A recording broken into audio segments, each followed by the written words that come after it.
Hello guys, good evening to everyone. आ जाइए, सभी जुड़ जाइए भाई। हाँ, पिछली वीडियोस में हमने कवर कर लिए थे अति लघु उत्तरीय प्रश्न, सारे कर लिए हमने। ठीक है, ऑब्जेक्टिव हमने सारे कर लिए हैं और आज हम स्टार्ट करेंगे लघु उत्तरीय प्रश्न को। ठीक है भाई, जल्दी से जुड़ जाइए सभी। और अभी तक अगर किसी ने चैनल को सब्सक्राइब नहीं किया है तो ज़रूर सब्सक्राइब कर लीजिए। आने वाली हर एक वीडियो की नोटिफिकेशन आपको तभी मिलेगी। ठीक है भाई, देखिए ये जो आपका सब्जेक्ट है SST 50 मार्क्स का है, स्कोरिंग है। इसमें अगर आप अच्छे से मेहनत कर लेते हैं तो अच्छे से स्कोर आप कर सकते हैं इसमें। ठीक है, 3 सब्जेक्ट आपके स्कोरिंग सब्जेक्ट हैं। एक तो आपका बाल विकास है, दूसरा अधिगम है और तीसरा है आपका सामाजिक अध्ययन। DLED वाले बच्चे सभी एक चीज़ ध्यान रखेंगे, कोई भी इंग्लिश यूज़ नहीं करेगा पेपर में, चाहे वो इंग्लिश मीडियम से बिलोंग करता है चाहे हिंदी से। ठीक है भाई, चलिए फिर आज की क्लास को कर लेते हैं स्टार्ट। क्वेश्चन नंबर फर्स्ट है हमारा।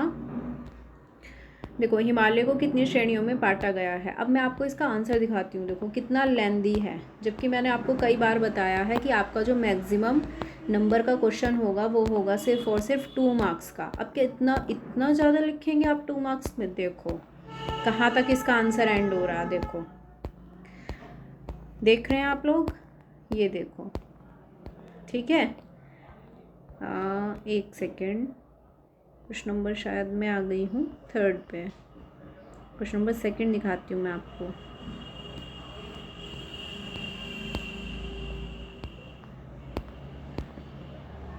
क्वेश्चन नंबर थर्ड क्यों खुल रहा है बार बार?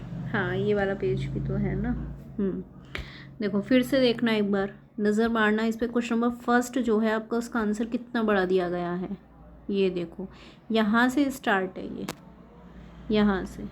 ठीक है, और अब देखना इसका आंसर, मैं स्क्रॉल करके दिखाती हूँ आपको। देखो पूरे ये 2 पेज हैं, फिर पूरे ये 2 पेज हैं।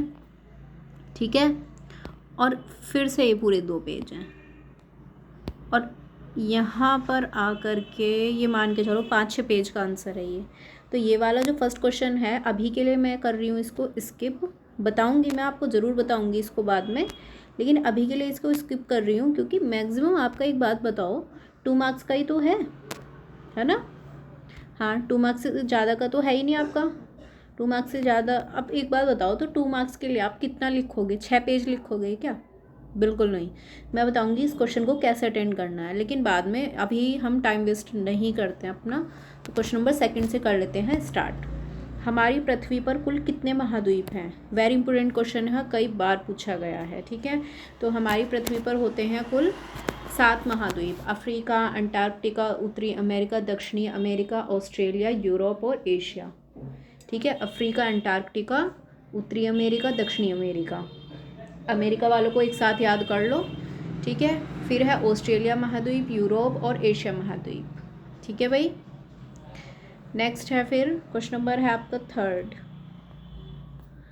क्वेश्चन नंबर थर्ड है आपका, मेगास्थनीज द्वारा भारत यात्रा के दौरान किए गए वर्णन को बिंदुवार लिखिए। अब देखो, इसमें भी काफ़ी सारी थ्योरी दी गई है, लेकिन आपको इतनी सारी लिखने की ज़रूरत नहीं है। ठीक है, 6 से 7 लाइनें लिख देंगे, इनफ है 2 मार्क्स के लिए। तो देखो, मेगास्थनीज जो था वो यूनान का एक राजदूत था, जो कि चंद्रगुप्त मौर्य के दरबार में आया था। और यूनानी सामंत सेल्यूकस जो है वो भारत में फिर राज्य विस्तार की इच्छा से 305 ईसा पूर्व भारत पर आक्रमण किया उसने, और खुद, किंतु उसने जो है संधि के लिए उसे विवश होना पड़ा। देखो आप क्या लिखेंगे इसमें? सबसे पहली बात, एक लाइन में लिख देना कि मेगास्थनीज जो था वो यूनान का राजदूत था। ठीक है, तो एक लाइन तो हो जाएगी आपकी ये वाली। ठीक, दूसरी लाइन में आपको बताती हूँ कि दूसरी लाइन में आपको क्या लिखना है। फिर इसके आगे पढ़ते हैं। देखो, संधि के अनुसार मेगास्थनीज नाम का राजदूत चंद्रगुप्त के दरबार में आया था, कई वर्षों तक चंद्रगुप्त के दरबार में रहा, जो कुछ उसने देखा। अब यहाँ से आप लिख सकते हैं। ठीक है, सेकेंड लाइन आप यहाँ से लिख देंगे कि कई वर्षों तक जो है मेगास्थनीज कहाँ रहा? चंद्रगुप्त के दरबार में रहा। ठीक है, थर्ड लाइन में लिखना कि उसने जो भी कुछ भारत में देखा, उसने अपनी इंडिका नामक पुस्तक में उसका विस्तृत वर्णन किया। उसने लिखा कि भारत का सबसे बड़ा नगर जो है वो पाटलिपुत्र है, और यह नगर गंगा और सोन के संगम पर बसा है। थर्ड लाइन आपकी ये हो जाती है। ठीक है, अब देखो, हाँ, थर्ड लाइन आपकी हो जाती है यहाँ तक। अब उसके बाद पढ़ते हैं, लेकिन इसको नहीं लिखना है। इसकी लंबाई 9.5 मील, चौड़ाई 2.25 मील है। और नगर के चारों ओर एक दीवार है जिसमें 64 द्वार और 570 दुर्ग बने हैं। नगर के अधिकांश मकान लकड़ी के बने हैं। ये वाली लाइन लिख लेना, ठीक है। नगर के जो अधिकांश मकान हैं वो किसके बने हैं? लकड़ी के। तो यहाँ तक आपकी 4 लाइनें हो गई हैं कंप्लीट। आगे चलते हैं, फिर आगे देखो क्या क्या लिखा है। सेना के छोटे बड़े सैनिकों को राजकोष से नगद वेतन दिया जाता था और सेना के काम और प्रबंधन में राजा स्वयं दिलचस्पी लेता था, ठीक है। 5th लाइन आप ये लिख सकते हैं कि सेना के काम और प्रबंध में जो भी सेना का काम होता था उसमें कौन दिलचस्पी लेता था? राजा स्वयं, राजा खुद उसमें दिलचस्पी लिया करता था, ठीक है। तो 5th लाइन आपकी हो गई ये। आगे पढ़ते हैं। फिर आगे क्या लिखा है, ये आपको लिखना नहीं है। रण क्षेत्रों में वे शिविर में रहते थे और सेवा और सहायता के लिए राज्य से उन्हें नौकर भी दिए जाते थे। ये वाला मत लिखना, ठीक है। आगे चलिए, फिर पाटलिपुत्र को वह समांतर चतुर्भुज नगर कहता है, इसको भी नहीं लिखना, ठीक है भाई। नेक्स्ट है, फिर इस नगर में चारों लकड़ी की प्राचीर है जिसके भीतर तीर छोड़ने के स्थान बने हैं। इसको लिख लेना, ठीक है, कि इस नगर के चारों ओर क्या है? लकड़ी की प्राचीर और इसके भीतर तीर छोड़ने के भी स्थान बने हैं। 6 लाइन हो गई आपकी। फिर आगे क्या कहता है वो, इसको नहीं लिखना है यहाँ से, कि वह कहता है कि राजा प्रसाद सुंदरता के सामने ईरानी राज प्रासाद सूसका और एक बदना फीके लगते हैं, ठीक है। इसको नहीं लिखना है। जहाँ जहाँ लिखना है मैं बताती जा रही हूँ। अब यहाँ से लिखना है आपको 7th लाइन। उद्यान में देशी और विदेशी दोनों प्रकार के वृक्ष लगाए जाते हैं। राजा का जीवन बड़ा ऐश्वर्यमय है, ठीक है। ये वाली लाइन लिख लेना। मतलब इसमें से छाट के आपको 6-7 लाइनों में ये आंसर कंप्लीट करना है, बाकी कुछ नहीं है। चलिए फिर आगे बढ़ते हैं, पढ़ लेते हैं लेकिन इसको पूरा कि क्या क्या उन्होंने वर्णन किया है, ठीक है। आगे फिर बोलता है कि मेघस्थनी ने चंद्रगुप्त के राज प्रासाद का बड़ा ही सजीव वर्णन किया है। सम्राट का भवन पाटलिपुत्र के मध्य में स्थित है और भवन चारों ओर सुंदर और रमणीक उपवनों और उद्यानों से घिरा है, ठीक है। फिर आगे बढ़ते हैं भाई। फिर आगे लिखा है कि प्रासाद के इन उद्यानों में लगाने के लिए दूर दूर से वृक्ष मंगाए जाते थे। भवन में मोर पाले जाते थे। भवन के सरोवर में बड़ी बड़ी मछलियाँ पाली जाती थी। सम्राट प्राय अपने भवन में ही रहता था। युद्ध, न्याय और आखेट के समय ही बाहर निकलता था। तो आप समझ रहे हैं कि राजा का महल मतलब बहुत ही अच्छा हुआ करता था। वहाँ मछलियाँ पाली जाती थी, मोर पाले जाते थे, दूर दूर से मतलब वृक्ष मंगवाए जाते थे, वो लगाए जाते थे। और राजा सिर्फ और सिर्फ कब निकलता था महल से बाहर? जब उसे युद्ध या न्याय या फिर आखेट के लिए जाना होता था, ठीक है। और दरबार में अच्छी सजावट होती थी। सोने चांदी के बर्तनों से आंखों में चकाचौंध पैदा हो जाती थी। राजा राजप्रासाद से सोने की पालकी और हाथी पर बैठकर ही निकलता था। और सम्राट की वर्षगांठ जो है वो बड़े समारोह के साथ मनाई जाती थी। राज्य में शांति और अच्छी व्यवस्था थी। अपराध कम होते थे। प्राय लोगों के घरों में ताले भी नहीं होते थे, ठीक है। हाँ, तो देखो अब मैं आपको बताती हूँ इन शॉर्ट के आपको लिखना क्या क्या है। सबसे पहली बात लिखेंगे कि मेगास्थनीज क्या आता है कि यूनानी राजदूत था, ठीक है। जो भी कुछ उसने देखा वो सब किस में लिखा उसने? अपनी इंडिका नामक, हाँ, जो भी कुछ उसने भारत में देखा उसने सब कुछ किस में लिखा? इंडिका नामक पुस्तक में। उसके बाद उसने बताया कि पाटलिपुत्र जो है वो भारत का सबसे बड़ा नगर है। फिर उसके बाद बता देंगे कि नगर के अधिकांश जो मकान थे वो सिर्फ और सिर्फ किसके बने थे? लकड़ी के बने होते थे, ठीक है। और राजा का जीवन वहाँ पर बहुत ही ज़्यादा क्या था? खुशहाल और ऐश्वर्यमय था। और उनके भवन के बारे में बता देंगे, ठीक है। भवन के बारे में सारी इंटरेस्टिंग और सिंपल लाइन लिखी है, यहाँ से आप बता देंगे, फिर हो जाता है आपका क्वेश्चन कंप्लीट। नेक्स्ट है क्वेश्चन नंबर 4, बौद्ध धर्म के प्रमुख सिद्धांत और गौतम बुद्ध की प्रमुख शिक्षाएँ बताइए। तो देखो बौद्ध धर्म की शिक्षाएँ और सिद्धांत क्या है? गौतम बुद्ध ने कहा था, हाँ, गौतम बुद्ध पर सांसारिक सुखों और कष्टों का बहुत ज़्यादा प्रभाव पड़ा। तो उन्होंने क्या किया? अपना मतलब अनुभव किया कि जो पूरा संसार है वो पूरा दुख में है ना। बिल्कुल ऐसा तो है ही नहीं कि भाई सुख ही सुख हो हर जगह। फिर इन सब दुखों का कारण उन्होंने तृष्णा बताया। तृष्णा क्या होती है? हमारी इच्छाएं, ठीक है। और तृष्णा के कारण मानव जो है वो जन्म चक्र में फंसा रहता है। बिल्कुल सही बात है। ज़रूरतें तो पूरी हो जाती है इंसान की, लेकिन इच्छाएं कभी भी पूरी नहीं होती हैं। नेक्स्ट है फिर महात्मा बुद्ध ने लोगों के सामने दुखों से छुटकारा प्राप्त करने का जो मार्ग रखा वो सरल और सुगम और व्यवहारिक था। सदाचार, महात्मा बुद्ध के उपदेशों और शिक्षा का प्रमुख आधार था। महात्मा बुद्ध ने 4 आर्य सत्य बताए जिस पर उन्होंने विशेष बल दिया। अब देखो इन शॉर्ट में आप क्या लिखेंगे कि महात्मा बुद्ध जो है वो सांसारिक मतलब उन पर जो है सांसारिक दुखों का बहुत ज़्यादा प्रभाव पड़ा था और उन्होंने दुखों का कारण बताया था इच्छा या तृष्णा को, ठीक है। और इसके लिए उन्होंने 4 आर्य सत्य बताए। अब वो 4 आर्य सत्य कौन कौन से हैं मैं आपको बताती हूँ अभी। 4 आर्य सत्य हैं। एक तो है दुख ही जीवन का सत्य है, ठीक है। 4 आर्य सत्य इन्होंने अपने बताए थे। कभी कभी ऑब्जेक्टिव में भी ये क्वेश्चन पूछा जाता है कि महात्मा बुद्ध ने कितने आर्य सत्य बताए हैं, तो 4 हैं, ठीक है। एक तो पहला उन्होंने बताया कि दुख ही जीवन का सत्य है। अब देखो इसमें क्या लिखा है, अपने ज्ञान और अनुभव द्वारा महात्मा बुद्ध ने यह निष्कर्ष निकाला कि वास्तव में जो पूरा संसार है वो दुख में है। उनके अनुसार इस संसार में सभी दुखी हैं। मनुष्य को विभिन्न कारणों से दुख उठाना पड़ता है। उन्होंने कहा कि वृद्धावस्था भी दुख में है, रोग भी दुख है, प्रिय वस्तु का वियोग भी दुख है और अप्रिय वस्तु के साथ संयोग भी दुख है। बिल्कुल, कोई अप्रिय व्यक्ति तुम्हें लगता है जो अच्छा नहीं है या किसी वजह से आपको अच्छा नहीं लगता है और उसके साथ आपको रहना पड़े तो वो भी क्या है, एक दुख का कारण है, ठीक है। तो ये तो था उनका पहला आर्य सत्य, ठीक है भाई। बस काफ़ी अच्छा इन्होंने जो है बताया है चीज़ों को। फिर आगे लिखा है कि दुख समुदय अर्थात मतलब दुख का कोई ना कोई कारण जरूर है या अवश्य है। महात्मा बुद्ध ने कहा कि हृदय की तृष्णा यानी कि जो हमारी इच्छाएं हैं उसके दुख का कारण है, उनका अंत कभी नहीं होता और वह तृष्णा लगातार बढ़ती जाती है, हमेशा ही वो क्या होती है, बढ़ती चली जाती है। इसी के द्वारा मानव में विभिन्न प्रकार के दोष और विकार पैदा होते हैं जो उसके मन को किसी स्थिति में स्थिर और शांत नहीं रहने देते। बिल्कुल, ठीक है। आप क्या करेंगे, इसमें 2 मार्क्स का आपका क्वेश्चन आएगा। आप ये चारों पॉइंट लिख के, 4 आर्य सत्य लिख के 2-2 लाइन आप अपने हिसाब से लिख देंगे, ठीक है। मेन चीज़ है आपकी ये हेडिंग बिल्कुल सही होनी चाहिए। नेक्स्ट है फिर दुख निरोध। दुख निरोध मतलब दुख अर्थात दुख का नाश संभव है कि जो हमारे दुख है उसका नाश भी जो है वो संभव है। कैसे?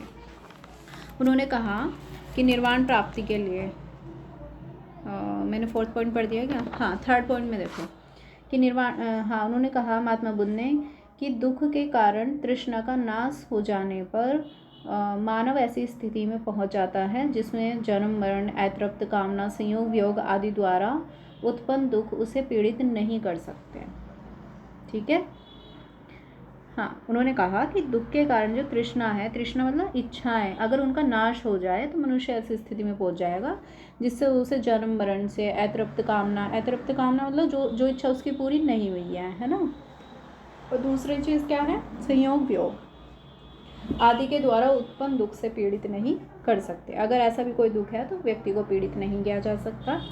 नेक्स्ट फिर ऐसी दुख रहित स्थिति का नाम क्या कहलाता है, निर्वाण कहलाता है और यह 3रा आर्य सत्य है उनका, ठीक है।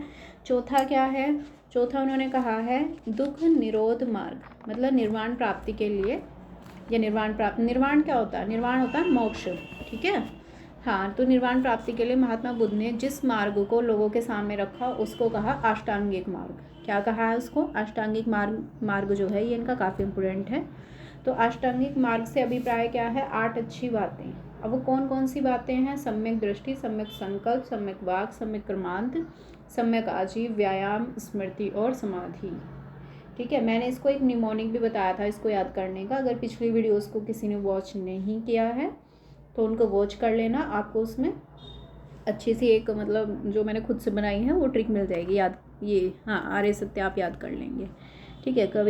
कभी क्या ऑलमोस्ट पूछा भी जाता है ये, ठीक है, आपके वेरी शॉर्ट में पूछा जाता है काफ़ी। नेक्स्ट क्वेश्चन है आपका, हमारी पृथ्वी पर कुल कितने महाद्वीप है। देखो रिपीटेड क्वेश्चन है, अभी पहले भी आया था ये। कितने महाद्वीप हैं, 7 महाद्वीप हैं, ठीक है। इनको आप याद कर लेंगे। नेक्स्ट क्वेश्चन है आपका क्वेश्चन नंबर 6, दिन और रात होने के कारण बताइए। दिन और रात क्यों होते हैं, किस वजह से होते हैं। अब देखो पृथ्वी के अपने अक्ष पर घूर्णन के कारण, घूर्णन मतलब घूमने के कारण दिन और रात होते हैं। पृथ्वी के घूर्णन पर क्या होता है, पृथ्वी का जो भाग सूर्य के सामने होता है, ध्यान रखना, जो पृथ्वी का जो भाग सूर्य के सामने होता है वहाँ पे क्या होता है, दिन होता है। और जो भाग सूर्य के विपरीत होता है वहाँ पर क्या होता है, अंधेरा या फिर रात होती है, ठीक है, क्लियर। नेक्स्ट है फिर, चूँकि पृथ्वी एक परिक्रमा लगभग 24 घंटे में पूरा करती है, इतना ही समय दिन और रात के चक्र को पूरा करने में लगता है। नेक्स्ट क्वेश्चन पर चलते हैं। क्वेश्चन नंबर है हमारा 7। क्वेश्चन नंबर 7 है हमारा, धूमकेतु क्या है संक्षेप में बताइए। वेट अ सेकेंड, तो मैं जूम कर लेती हूँ। धूमकेतु क्या होते हैं? धूमकेतु मतलब कॉमेट्स, ठीक है। इन्हें पुच्छल तारा भी बोलते हैं। हाँ, नोट कर लो आप सब लोग, पुच्छल तारा भी इसको कहा जाता है, कॉमेट्स भी बोलते हैं इंग्लिश में। अगर किसी को समझने में प्रॉब्लम है तो हमेशा मैं इंग्लिश में भी बताती हूँ ताकि आप लोग समझ सकें, ठीक है। लेकिन इंग्लिश में आपको लिखना नहीं है बिल्कुल भी। तो देखो, धूमकेतु क्या होता है? सौरमंडल निकाय है जो पत्थर, धूल, बर्फ और गैस के बने हुए छोटे छोटे खंड होते हैं या कण होते हैं, ठीक है। पत्थर, धूल, बर्फ और गैस, ये 4 चीज़ याद रखना। पत्थर, धूल, बर्फ और गैस, बस इतना इनफ हो जाता है अगर आता है वेरी शॉर्ट में। अगर आता है शॉर्ट में तो फिर आगे का भी आप लिखेंगे कि यह ग्रहों के सामने सूर्य ग्रहों के समान। ये क्या करते हैं? जैसे ग्रह चक्कर लगाते हैं सूर्य के, ऐसे ये भी लगाते हैं। छोटे पथ वाले धूमकेतु सूर्य की परिक्रमा एक अंडाकार पथ में लगभग 6 से 200 वर्ष में पूरी करते हैं। और कुछ धूमकेतु का पथ जो है वो वलयाकार होता है, वे मात्र एक बार ही दिखाई देते हैं। लंबे पथ वाले धूमकेतु एक परिक्रमा करने में हजारों वर्ष लगाते हैं। अधिकतर धूमकेतु बर्फ, कार्बन डाइऑक्साइड, मीथेन, अमोनिया और अन्य पदार्थ जैसे सिलिकेट और कार्बनिक मिश्रण के बने होते हैं, ठीक है भाई। कुछ प्रसिद्ध धूमकेतु कौन कौन से हैं? हैली है धूमकेतु, शूमेकर, लेवी-9 और हैली-भाप धूमकेतु, ठीक है। नेक्स्ट क्वेश्चन नंबर 8, पुरापाषाण कालीन चित्रकला पर प्रकाश डालिए। अब देखो, इसकी चित्रकला भी कितनी लंबी चौड़ी इसमें दे रखी है, ठीक है। लेकिन आप इसको कोई बात नहीं, पढ़िए। आपको जैसे 2-4 लाइनें याद रहेंगी, 2-4 लाइनें याद रहेंगी, क्या आपको रखनी ही है। इतना लंबा, इतना ब्रॉड नहीं याद रखना है आपको। कोई डिस्क्रिप्टिव थोड़ी ना आपका डीएलएड में कोई पेपर, ठीक है। हाँ, 2 मार्क्स में आप लिखेंगे, 5 से 6 लाइन इनफ हो जाती है। फिर भी इसको पढ़ लेते हैं। देखो क्या क्या लिखा है। पुरापाषाण कालीन में, पुरापाषाण युग में मानव ने अपने मनोरंजन और भावनाओं की अभिव्यक्ति के उद्देश्य से विभिन्न प्रकार के भावपूर्ण चित्र बनाए। उन्होंने क्या किया? अपने आप को मनोरंजन करने के लिए, अपनी भावनाओं को अभिव्यक्त करने के लिए बहुत सारे भावपूर्ण चित्र बनाए। उनमें उन्होंने लाल, पीले, नीले, भूरे रंगों का भी प्रयोग किया। अल्तमीर, स्पेन, लास्को, फ्रांस की गुफाओं में निर्मित सुअरों और भारे सिंगों आदि पशुओं के चित्र पुरापाषाणकालीन कला के सुंदर नमूने हैं जो आज भी दर्शनीय हैं, मतलब आज भी उनको हम देख सकते हैं। इस काल में मानव अपने औजारों और हथियारों पर खुदाई करके उन पर भी पशुओं के चित्र बनाया करता था, ठीक है। क्या करता था इस काल में मानव? बताइए। जो उनके अपने औजार होते थे खुद के और हथियार हुआ करते थे, उस पर खुदाई करके वो उन पर भी अपने पशुओं के चित्र बनाया करते थे, ठीक है। और फिर और क्या हुआ? पुरापाषाण काल में मानव पहले खुले आकाश के नीचे, नदियों के किनारे अथवा झील के पास रहता था। इससे उसे शिकार करने में सरलता होती थी, ठीक है। और पत्थर के औजारों से पशुओं का शिकार किया करता था। शिकार से जो मांस प्राप्त होता था वो उसका मुख्य भोजन था। कंद, मूल, फल भी उसके भोजन में शामिल थे। और थोड़े समय बाद मानव ने गुफाओं में रहना स्टार्ट कर दिया। तब तक जो है वो घर नहीं बनाना जानता था, ठीक है। तो कहाँ रहता था? गुफाओं में। और उसके बाद क्या हुआ? फिर गुफाओं में रहने के बाद क्या हुआ? तब तक वो घर नहीं बनाना जानता था। बेटा सेकेंड भाई, वेट अ सेकेंड। हाँ, फिर शिकार की खोज में वो निरंतर घूमता रहता था, ठीक है। हाँ, मैं कुछ देखने लगी थी, कुछ चेक कर रही थी आपके लिए। शिकार की खोज में निरंतर घूमता रहता था और इस तरह उसका कोई भी स्थायी आवास नहीं था। इसी समय क्या हुआ? उसने आग के प्रयोग की जानकारी प्राप्त की और साथ ही उसने मृतकों को कब्र में दफनाना शुरू कर दिया। पुरापाषाण कालीन के आखिरी दौर में चित्र बनाना भी उन्होंने सीख लिया था। उस समय की गुफाओं में उसके द्वारा बनाए गए चित्र मिलते हैं। इन चित्रों में शिकार के दृश्य बनाए जाते हैं। इसी समय मानव ने हड्डी के औजार भी बनाना स्टार्ट कर दिया था और यह औजार उसके बुद्धि विकास को व्यक्त करते हैं, ठीक है। नेक्स्ट फिर देखो, नेक्स्ट पैराग्राफ में क्या लिखा है। इस युग में मानव झुंड बनाकर ही शिकार करता था जिससे वह आपस में बांटकर खाते थे। और मानव यह समझ चुका था कि वह तभी जीवित रह सकता है जब वह दूसरों के साथ मिलनसार या मिलकर चले, ठीक है। इस प्रकार मानवों में एक दूसरे को सहयोग करने की भावना भी इस युग में विकसित हो चुकी थी। आगे क्या है फिर? ठीक है। हाँ, अब है फिर आगे लिखा है कि आदि मानव के पास ना तो जंगल के जानवरों के जैसे पैने नाखून थे और ना ही नुकीले दांत, न जबड़े न सींग। तो उनकी सबसे बड़ी समस्या थी कि ताकतवर जंगली जानवरों की रक्षा करना, है ना, शिकार से उनकी रक्षा करना और उनका शिकार करना। तो इसके लिए उसने क्या करा, पत्थरों के औजारों का निर्माण और प्रयोग किया और उसने इस युग में पत्थर सरलता से प्राप्त हो जाता था। इस युग में फिर क्या हुआ आगे पढ़ते हैं अभी। लिखनी आपको वही लाइनें हैं जो मैंने आपको बताई हैं, ठीक है। आगे लिखा है फिर कि इस युग में पत्थर के जो औजार थे वो आकृति में सुडौल नहीं थे। सुडौल मतलब पैने नहीं हुआ करते थे और ये बेडौल और भौड़ी आकृति वाले थे। नेक्स्ट लिखा है फिर कि औजार बनाने के लिए वे एक पत्थर को दूसरे पत्थर से चोट मारते थे और एक पत्थर के दूसरे पत्थर से टकराने पर जो चिंगारी निकलती थी, निकलने वाली चिंगारी उन्हें आग का ज्ञान हुआ उसी से, और इससे वह सूखी पत्तियों, लकड़ी की टहनी आदि को जलाने लगे और आग की खोज जो है वो इस युग की महान उपलब्धि है। ठीक है भाई, आग की जो खोज हुई थी, हाँ आग की खोज, आग का आविष्कार, आग की खोज पूछा जाता है, काफ़ी क्वेश्चन पूछा जाता है आग की खोज वाला, ठीक है, इसको बिल्कुल माइंड में रखना अपने। नेक्स्ट क्वेश्चन है क्वेश्चन नंबर 9, वस्तु विनिमय प्रणाली को उदाहरण देकर समझाइए। अब देखो वस्तु विनिमय प्रणाली क्या होती है, जैसे मैं आपको कोई चीज़ देती हूँ और बदले में आप मुझे कोई चीज़ देते हैं, तो वो होती है विनिमय या एक्सचेंज, है ना, एक्सचेंज प्रोसीजर। अब देखो इसमें पढ़ लेते हैं कि इसमें क्या लिखा है। वस्तु विनिमय प्रणाली से आशय, जब एक वस्तु अथवा सेवा के बदले कोई दूसरी वस्तु या सेवा दी जाती है तो उसको वस्तु विनिमय कहा जाता है। अतः इसे हम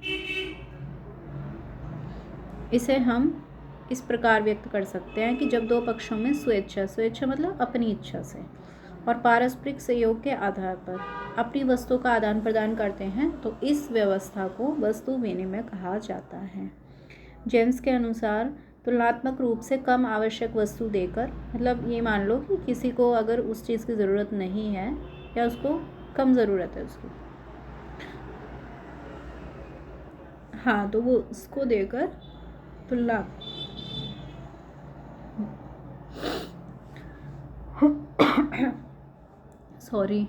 तुलनात्मक रूप से अधिक आवश्यक वस्तु लेना वस्तु विनिमय कहलाता है। ठीक है भाई।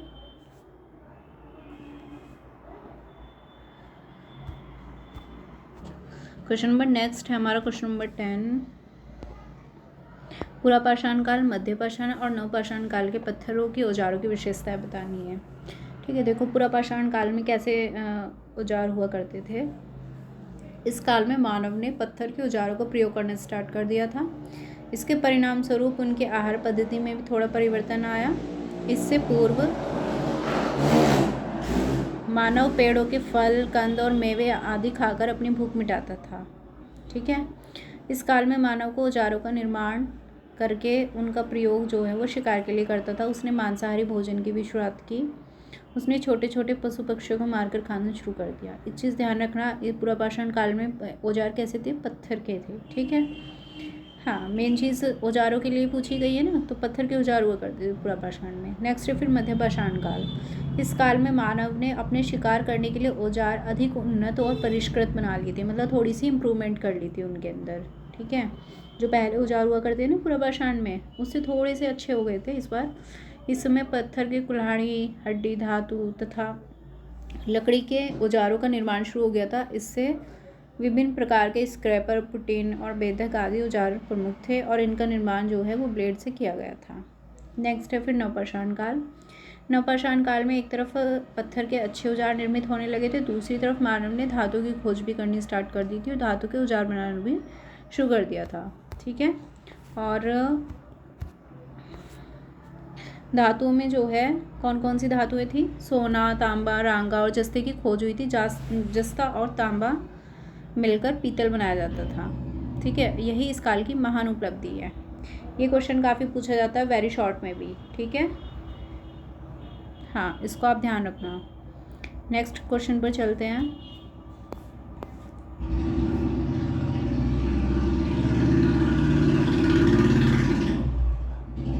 क्वेश्चन नंबर नेक्स्ट है हमारा 10 तक हो गए हैं हमारे क्वेश्चन ना कंप्लीट।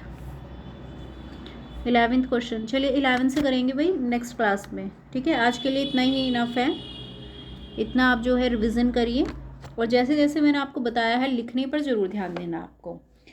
1 मार्क्स के लिए आपको कितना लिखना है और 2 मार्क्स के लिए आपको कितना लिखना है, मैं आपको कई बार बता चुकी हूँ। 1 मार्क्स के लिए आपको 2 से 3 लाइन इनफ होती है, 2 मार्क्स के लिए आपको 5 से 6 लाइन इनफ होती है, ठीक है। हाँ, इतनी इनफ हो जाती है। बाकी चाहे आप लिखने के लिए पूरा पेज भर दें, लेकिन आपको मार्क्स तो उसी हिसाब से मिलेंगे ना।